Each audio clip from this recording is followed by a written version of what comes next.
We've just gone live on Facebook. I'm going to have my last bit of coffee before we get started.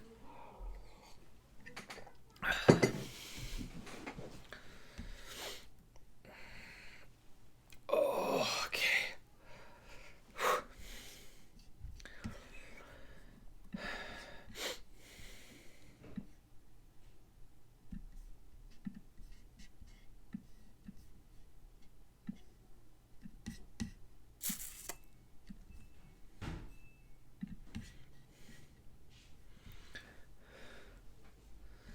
Okay, just about getting ready to start.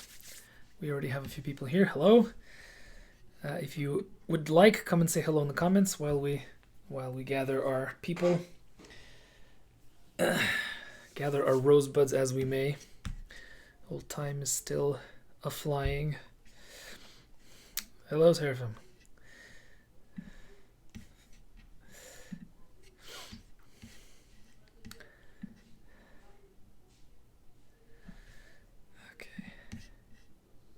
All right, just about ready to go. Oh, hello, Nathaniel Brown. Long time no see. All right, we have enough to get started. Hello, hello.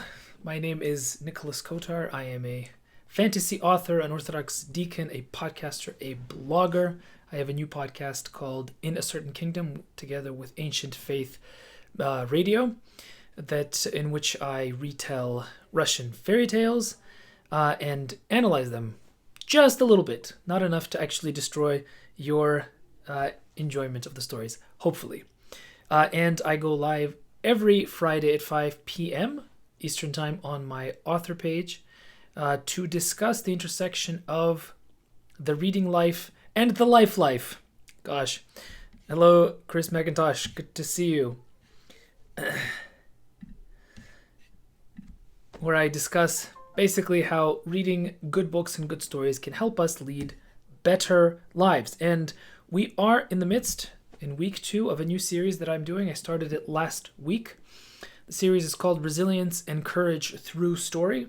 Last week we talked about how using the life of Aragorn from the story of Aragorn and Arwen in Appendix A of Lord of the Rings as a model, I was able to take out 7 principles of leading a deep life in a time of unexpected hardship. And the first step, which we discussed last week in the video, which you can find now on YouTube and on my Facebook author page, was how to find your mentor. I'm also including additional resources on the topics that I cover in my video in a new email series that is coming along together with the videos. And in that email series, I share outside wisdom, not simply my own blatherings, which is basically what this video is. So if you're interested in getting a little bit of more wisdom than simply the blitherings of a young storyteller, I recommend that you sign up for the email series at nicholaskotar.com/resilience, and you'll get a lot of interesting stuff. This week I'll also be including book recommendations. Last week I didn't. But also if you sign up for the series, you will get all of the emails in the series, even if you come in late. So that's just what I wanted to talk about in terms of the beginning. This whole series was inspired by a deep dive into the life of Aragorn that I did, and that was a few weeks ago. You can also find that video on my YouTube channel, which you can find if you just put my name into the search bar in YouTube. And it was based on a talk that I gave a while back about how Aragorn is a perfect model for a heroic figure. But as I was reading it, I thought, wait a minute, he's much more than just a storybook hero. He's a perfect example of how we can turn the difficulties that face us, especially unexpected ones that we can ignore to our own detriment or pass through and become better through the process. And he can teach us actually very specific ways in which to make that work, and in which we can begin to live a life that is more deep and more meaningful and more authentic and just better in every possible way, even after this COVID idiocy and nonsense and horribleness all passes, and may it pass quickly. I wanted to start today's video, which is going to be about the secret of solitude and how solitude can help you make meaning for yourself and for others. I'm going to start with a quote I'm not going to say who it is at first. Maybe some of you will have heard it and will recognize it. But it's a really interesting quote. "Imagine what a variety of noises reverberates around my ears," says this man. "I have lodgings right over a bathing establishment. So picture yourself the assortment of sounds, which are strong enough to make me hate my very powers of hearing. When your strenuous gentleman, for example, is exercising himself by flourishing leaden weights, when he is working hard, or pretends to be working hard, I can hear him grunt. Or wherever he releases his imprisoned breath, I can hear him panting in wheezy and high-pitched tones. Or perhaps I notice some lazy fellow content with a cheap rub-down and hear the crack of the pummeling hand on his shoulder, varying in sound according as the hand is laid on flat or hollow. Add to this the voice of the man who always likes to hear his own voice in the bathroom, or the enthusiast who plunges into the swimming pool with unconscionable noise and splashing. So you say, what iron nerves or deadened ears you must have if your mind can hold out amid so many noises." And he says, well, how about this? Among the sounds that din round me without distraction, I include passing carriages, a machinist in the same block, a saw sharpener nearby, or some fellow who is demonstrating with little pipes and flutes at the fountain, shouting rather than singing. Obviously, this is slightly dated, and you can tell by the reference to carriages, but I kind of changed the language a little bit to make it a little bit more obvious that this is very similar to what is going on in any big city at any point in history, including right now. This is actually Seneca. So this is ancient Rome. And I just thought how as I read this quote, I thought how interesting it is that some problems that we as human beings tend to have don't really vary all that much from time to time. And yet Seneca was a remarkably productive man who was able to write some of the greatest philosophy ever written while having all this din happen outside of his window. And he was able to do it because he had found the secret of solitude. He figured it out. Now, what about today? In the reality of post-COVID life, especially those of us who have children and have to work from home, yes, I am sure some of you are here listening, you know that it's a whole different level of difficulty when it comes to actually finding that necessary quiet and solitude and stillness and peace in which to actually do some sort of productive and meaningful work. Our children are running around all the time. They're making noise. You can't, for the life of you, tell them to be quiet. Otherwise, well, bad things happen when you tell small children that they should be quiet while you're working. Believe me, I have tried. And the sad reality is that though we are social animals, add to this the fact that we tend to absorb negative energy around us much more than cheerfulness and joy. And now I congratulate you all. This is the first time you will have ever heard me quote Nietzsche, and it might be the last time I ever quote Nietzsche. So let this moment be emblazoned in your memories as something that will never probably happen again. But here's what Nietzsche has to say about this. He says, a single joyless person is enough to create constant discouragement and cloudy skies for a whole household. And it is a miracle if there is not one person like that. Happiness is not so nearly contagious a disease. Of course, he has to call happiness a disease, but that's Nietzsche for you. All of this is very true, right? You find it in yourselves, you find it in your lives. I found a wonderful example of it just recently. My book club is reading the Book of the Dun Cow. For those who don't know and might be interested, I do have a book club as connected to my Patreon account, patreon.com/Nicholas Kotar, and we have been reading some of the old and new classics, mostly of fantasy or speculative fiction in general. And we're just about to finish the Book of the Dun Cow, which is a fantastic book. But in that book, I'm not going to read you a quote because there isn't one succinct quote that brings this point. But at the end of the novel, without giving too much away, the author does something very brave. He actually emulates Tolkien in this particular sense. He has the main character, Chanticleer the Rooster, fail in his quest. Chanticleer the Rooster does an amazing thing. He's able to turn back the tide of tremendous and horrifying evil in the form of a swarm of basilisks that are the progeny, the literal progeny of a snake rooster amalgam that is birthed basically through the union of the demonic and the physical in a very disgusting fashion. he is able to destroy cockatrice, this horrifying amalgam beast, and is also able to stem the tide of the basilisks that are his children, but at the cost of his faith, at the cost of his ability to see the larger picture. And as soon as he kills cockatrice, the real evil appears, and the real evil is Worm. Worm is the worm Ouroboros. It is the dragon at the heart of the world that gnaws its own tail. If you don't know what I'm talking about, look it up. It's a really fantastic and interesting image, metaphor, and myth, because it says a lot about the nature of evil. And it also illuminates a lot of ancient mythological storytelling in very interesting ways. But Worm then makes his appearance after cockatrice. His son fails initially. And Chanticleer, faced with the actual enemy, and not expecting that this would be the enemy, thinking that he had already won the battle, thinking that he had already won the war, ends up winning only the battle, and the coming of Worm overwhelms him with a sense of utter and total despair.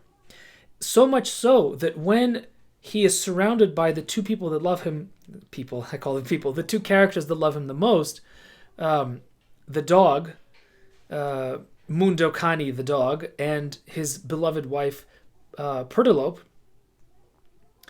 he is unable to accept from them any source of consolation. He looks at them and all he can see is enemies.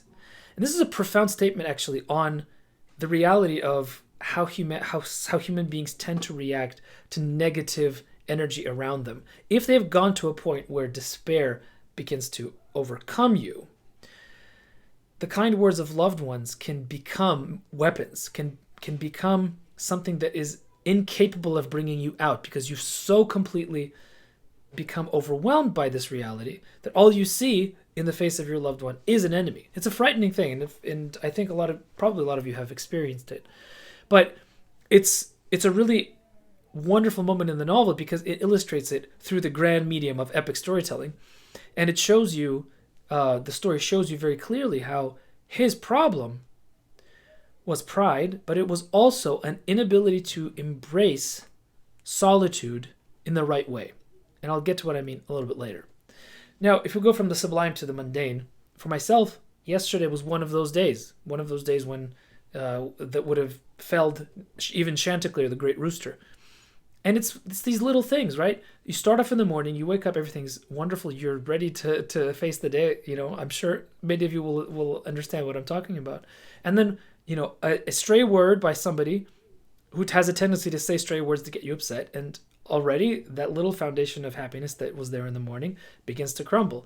Then another person walks by, possibly even in your own household, and says something completely random or completely unconnected with anything that further starts to chink at the foundation of that happiness. And then after that, every single person you encounter happens to be going through the worst moment of their day, and you happen to be right there at every single person's worst moment, and you are the bearer of the brunt of that negative energy. Once, twice, 3 times. By the middle of the day, it's happened 7 or 8 times. I'm sure you guys have had days like this, but my day was like this for sure yesterday. And by that point, any remnants of the joy that you had in the morning is completely gone. And what can you possibly do? Well, you keep hammering away at the day, right? You keep forcing yourself to get up and keep forcing yourself to do the thing that you must do, because this is a manifestation of unexpected hardship and difficulty. And what have we been talking about in these videos, except let's take these moments, overcome them, and become the better for them. But we're all human. Certainly I was yesterday. And by the evening, it was one of those situations where I came home after not being home for the whole day. And most of the time I work from home for most of the day. And the comforting words of my own wife were like knives. They were like Pertolope's words to Chanticleer. And what it took wasn't the positive moral support of my wife, even though she gives that in droves and she is absolutely amazing. But what was needed in that moment, for better or for worse, was going into a quiet room, descending into my own thoughts, then trying to reconcile the absolute noise and insanity of those thoughts with the stillness of my heart, which wasn't very still. Trying to make it still, and then trying to force it to be still, and then after the heart becomes still, to force the thoughts to reconcile with the stillness of the heart. That eventually brought me to a space where, at the moment where my mother comes in and says, look, the kids need to go to bed. Your wife has a class that she has to give at 8 p.m. It's almost time. You're needed upstairs. I could get up and I could go, and my emotions then were freed to reflect the joy and the frolic and the unimpeded and absolutely not depressed reality of being a 6, a 4, and a 2-year-old at the end of a long and tiring day. So that's what solitude did for me in that moment. As it didn't do for poor Chanticleer in the story, because he couldn't fully embrace the reality of that solitude because his own heart and his own mind were too proud, they were too buzzing, they were too overwhelmed with the reality that he had to face. In his wonderful book, Digital Minimalism, Cal Newport has an anecdote in chapter 4 about how Abraham Lincoln, in the middle of the Civil War, used to go and visit a small cottage in the middle of Washington, D.C., in a small, secluded area between two busy streets. And he would go there for hours, for days at an end sometimes, in the middle of the war, where he would be completely incommunicado, and nobody would be able to actually reach him and speak to him. And he did that because in the solitude of that quiet, comforting, beautiful place was the only reality, the only place where he could even imagine, where he could even manufacture any sort of thought process that could get him to make the necessary decisions to fight the bloodiest and the worst war on American soil. So again, the secret for him was solitude and embracing it. This idea is one that is being preached by many, many productivity experts. I'm sure you've heard plenty about the benefits of solitude. Plenty of books are being written on this. Sometimes it's called something else, not solitude. Sometimes it's called stillness. Ryan Holiday has a book that I want to read that looks really interesting called Stillness is the Key. I haven't read it. Some of you might have. Like I mentioned, Digital Minimalism by Cal Newport has an entire chapter dedicated to solitude and its necessity for for people to be able to create anything. Entire philosophies of work culture are being developed around this core idea. Michael Hyatt's free to focus idea, his full focus planner, and basically his entire business is built around the idea of being able to manufacture a state of solitude even in the middle of a busy work culture. And it sounds, so this reality that is being preached everywhere sounds something like this. You absolutely need, whether you like it or not, to be able to find either a place that you go to that is quiet, or a state that you are able to manufacture in which you can be alone with your own thoughts. Why? Because in that state of aloneness, in that state of solitude, in that state of stillness, if you're in it long enough, I apologize for the noise going on in the background, but this is COVID reality. But if you're in that state long enough, then the brain is allowed to leave its everyday crazy reality. 1 second, please. I'm having a live video right now. You guys are really loud. It's my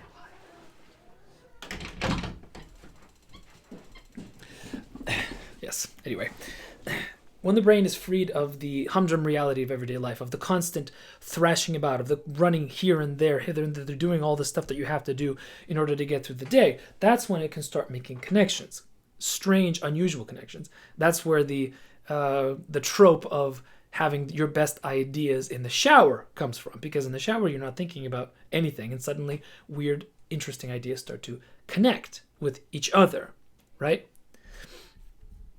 And Michael here offers his input. I have found if you are able to begin your day with a significant time in solitude and stillness, I am much more able to repel the negative energy of others, as you spoke about, and cultivate inner stillness again throughout the day. And Michael Hyatt preaches this idea in his extensive formula in how to create and make a morning ritual. And yes, rituals do help very much in aiding the brain to create a state where connections can be made. Now, all this should be actually obvious to anybody who is actually paying attention to how the brain works, and as anybody who has read extensively in this kind of literature. Basically what it is, it's manufacture solitude around yourself, whether it means you actually leave your home and go to a place that is quiet, or whether you manufacture a quiet space around you by focusing intently. Those are the same thing. You don't actually have to have a place. You don't have to live in the country like I do, and you don't have to go on daily walks from 8 to 9 in the morning, which is what I try to do, in the forest where there is no noise whatsoever, where I turn off all my podcasts, don't listen to anything, and just kind of let my mind wander. If you have the opportunity, that of course is good, but you could also manufacture that sort of thing around yourself using different things, including noise-canceling headphones. Highly recommended. So then become comfortable with boredom. That's another thing that's often talked about. Seek out stillness. Wait for inspiration to happen. And as I mentioned, it often does. But all these systems have a fatal flaw. This inspiration that's supposed to come, these connections that the brain is supposed to manufacture, where does it come from? Does it come from just the information that you already have inside yourself? Well, the experts say it's your brain synthesizing the information, the inputs, the stimuli that you have come across through the course of your day, your week, your month, your life, right? Well, fantastic. That's great. That's a wonderful thing. But do you see the seed of the problem here? What if you are not the kind of person who has yet developed the practice to fill yourself with the right kind of stimuli, with the right kind of information, with the right kind of reading, with the right kind of communication, conversation, and interaction with people who are wiser, more still, and better than you? Then what? Well, what happens is you still get the feeling of elation at synthesis. The brain still manufactures information. Still manufactures insight based on unexpected connections, even if you don't have a lot of inputs or stimuli. But the synthesis that you feel and the elation that comes of it might actually not be all that substantial if you look at it objectively from the side. Here's what I mean. When I was in my mid-20s, I was going through one of several crises of life and personal life and professional life and intellectual life. And I decided that I would go and live in a monastery on a frozen island in the north of Russia. That's my 2-year-old who doesn't know about frozen islands in the north of Russia. Or maybe he does, and that's why he's singing so loudly. I don't know. So I decided I would go into Vala Monastery. For those of you who know, it's in the middle of Lake Ladoga, which is basically right near Finland. Middle of nowhere in the winter, to go and live basically like a monk.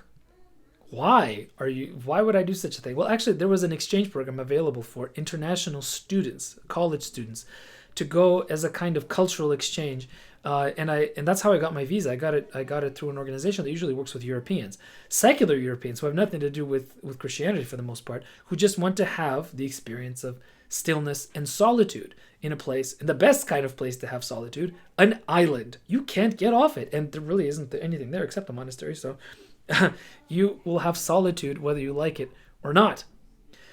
And so this is what happened. I was dealing with some issues. I was dealing with some questions about life.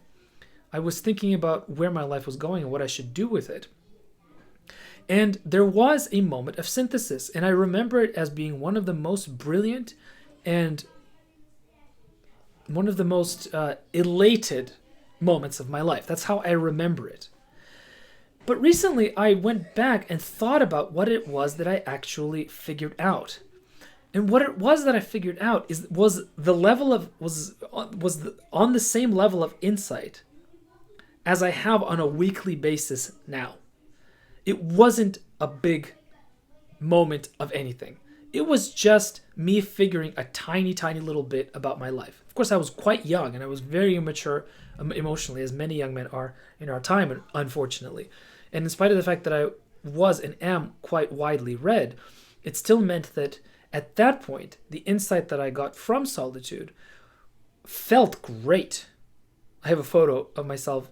I took a photo of myself at that moment. to memorialize the moment so that I could look back on it in the future and remember the joy of that moment. And I looked at that photo, and it's a bit silly. I have a kind of a dumb grin on my face.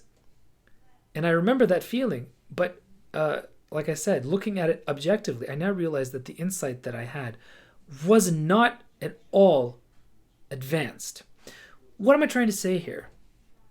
Well, what I'm trying to say is that solitude is great. But if you don't do step one, like we talked about last week, if you don't take the necessary steps to find a mentor, whether that mentor is an actual person that you interact with, or a series of books that you decide to read, or a way of life that you decide to lead, both of which are necessary, then you will always be limited in your insights that you can get from solitude. You will think that you have come up with incredibly brilliant things, but you will not know how little it is that you actually know. And how do we overcome that? Is it simply by reading more? Well, no, because the point about my story in Valam is that I was at that point a very, very well-read young man.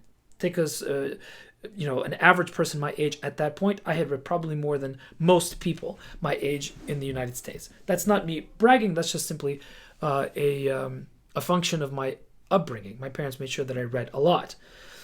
And still, even with all that reading, the insight that I was able to make was necessarily limited because the solitude that I had was a solitude with myself.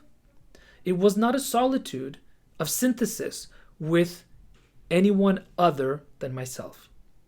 And I wanted to bring the example of a fairy tale here, the latest fairy tale in my podcast, In a Certain Kingdom. This is the Russian version of Beauty and the Beast. It's called The Red Flower. That's my translation of it. Sometimes it's called The Scarlet Flower. But there is a really interesting event that happens. So the beast in this version of the story is not punished for being shallow, as in the movie, whether the cartoon or the live action movie, doesn't matter. He's not punished for being evil or petty or negative in any way. He is punished because a sorceress didn't like his father. And this beast figure was stolen basically from the cradle and raised by a witch who hated him and who cursed him from childhood to look like a beast. And she told him that until somebody comes to love you in the form that you are, you will remain in this way. And something amazing happens. And this is what's so amazing about fairy tales, is that they have these gaps that you're supposed to fill in kind of by figuring stuff out by intuition. How is it that somebody who was plucked out of his cradle by somebody who hated him and given a life probably of abuse by somebody who hated him and then was settled in the middle of a dark and distant forest with nothing around him to provide him with any sort of meaningful internal content? How is it that he was able to do what? To create a place that was this beautiful. Let me explain it. Finally, the father, the merchant, came out to a wide clearing. In the middle of that clearing stood a palace, as though lit up in flames, in silver and gold and light. And all around the palace were the most beautiful and fruitful gardens and orchards he had ever seen, covered in birds of paradise that he had never even imagined. And between the trees, fountains constantly jetted into the air in elaborate patterns. The merchant walked through the gardens in wonder, not knowing what to look at. His eyes rushed hither and thither without his will. Suddenly he saw a flower, red in color, of unheard of and indescribable beauty, and he spoke aloud in joy. There it is. There is the red flower. What's so interesting about the Russian version of the story is that the beauty is not manufactured. It's not rococo. It's not fancy furniture and manicured lawns like you would have in an 18th century French palace. It is a profusion of natural beauty that comes out in the form of a perfect, not sculpted, but natural, organic garden. And the crown of it is a flower that seems to just grow of its own accord. It's not even cultivated. It's just there. And what I think is going on here is that this is a vivid image of the fact that the beast was able to have a solitude in which he gleaned insight and meaning by participation with a higher power. We don't get any glimpse of any higher powers in the story. But it's the only possible answer because he is, in a lot of ways, an extremely virtuous character. Now, if you're thinking of the Beast from the Disney movie, you're thinking, what virtuous character? The guy was cantankerous and awful and nobody could possibly love him, and he needed Belle to reform him. That's not how the Russian story goes. He is already a remarkably moral character, even though he threatens to kill the father. But the reason he does is something I cover in episode 7 of In a Certain Kingdom. If you're interested in that, go and check it out. So what am I trying to talk about here? What made the Beast manifest such beauty? This is why having a mentor, as we talked about last week, is so important. Ultimately, the thought I was trying to get at is that the only good solitude, the one that doesn't have the fatal flaw, is when you descend deeply into the thorny wilderness of your own heart, face it bravely, but have the help of your mentor to do it. Well, who was the Beast's mentor? It's ineffable. It's a mystery. We don't know, but I'm sure he had one. There are some wonderful strategies, by the way, on how to do that, on how to make your solitude in something that's not simply a solipsistic experience, a facing of yourself with yourself, which has limited benefit. Most of the aforementioned experts that I talk about, when they mention how to descend into yourself, they talk about meditation. But meditation still presents us with the same problem, because in meditation, if I understand it correctly, you're still encountering yourself, though at a more deep and profound level. But what if yourself is not yet worth encountering? Then you need encounter with other. And what sort of other are you going to encounter? Well, that's why you need the mentor, right? And that's why you need to choose your mentor so carefully. I have some more specific techniques and thoughts about how to make this possible. And I'm going to share them with you in the email that I'm going to send out on Monday as part of this new series that I'm doing. So if you're interested in exploring the topic of the good kind of solitude, the kind of solitude that provides meaning, do sign up at nicholaskotar.com/resilience, where I'm going to, and on Monday, I'm going to share my thoughts on how, as well as some resources from people far more wise than I am, and how to do it properly, and what some of the perks, for lack of a better word, might be. That's what I want to talk about today. Thanks for coming out. Those of you who left comments, I appreciate your coming out and speaking with me about this subject and about other subjects. And Seraphim is asking about the literary trope of the superfluous man. Well, that's an entire conversation unto itself, and perhaps we will talk about the superfluous man in a future episode. So as I mentioned, Chris, excellent. Next Friday night at 9 p.m. New York time, Chris will be giving away the 6 books of the Raven Sun series on his radio show. To find out how to do it, tune in at wcwp.org. Chris has a great show. It's really wonderful. I was a very honored guest at this show, so I highly recommend that you check this out, and maybe you'll be the lucky one to win all 6 books in my Raven Sun series. Thank you so much for doing that, Chris, by the way. I really, really appreciate it. So as I said, we meet, I go live every Friday at 5 p.m. and this is week 2 of a 7-week series. Next week in the series, we're going to be discussing the next stage in Aragorn's journey, and which is, hold on, let me remember what that is. How embarrassing, I should have had this ready. So the next stage in our journey is that we have to try out different ideas, especially ones opposed to us, by delving deeply into their hearts, testing them out, keeping in mind the teachings of our mentors and the experiences of our solitude. So we're going outwards. If at this point we've been mostly focusing on our inner state and how to make the most of it, we are not going to be encountering ideas that are not our own and seeing how they fit, whether or not they fit. This one's going to be a fun one. It's going to be an interesting one. And I hope you join me for that next Friday at 5 p.m. Eastern. Another short little plug before I say goodbye. We are starting a new book in my book club, which you can find at patreon.com/Nicholas Kotar. We're finishing the book of the Dun Cow today, and we are starting Gene Wolfe's The Wizard Knight, which is a wonderful, wonderful book, very multi-layered, and there's going to be a lot of interesting opportunity for conversation. So if you like the idea of reading good books that can help you live a better life, we have a very boisterous, very interesting group of people who come regularly to our Zoom hosted live book club meetings. People are very intelligent, some of whom are far more intelligent than I am, and come in and check it out and see if you'd like. The minimum barrier of entry for the book club is the $2 level, but there are other levels that are higher, in which I offer other services, including a $100 a month service that I have. It's a special story coaching service where I already have several people who have joined me on it.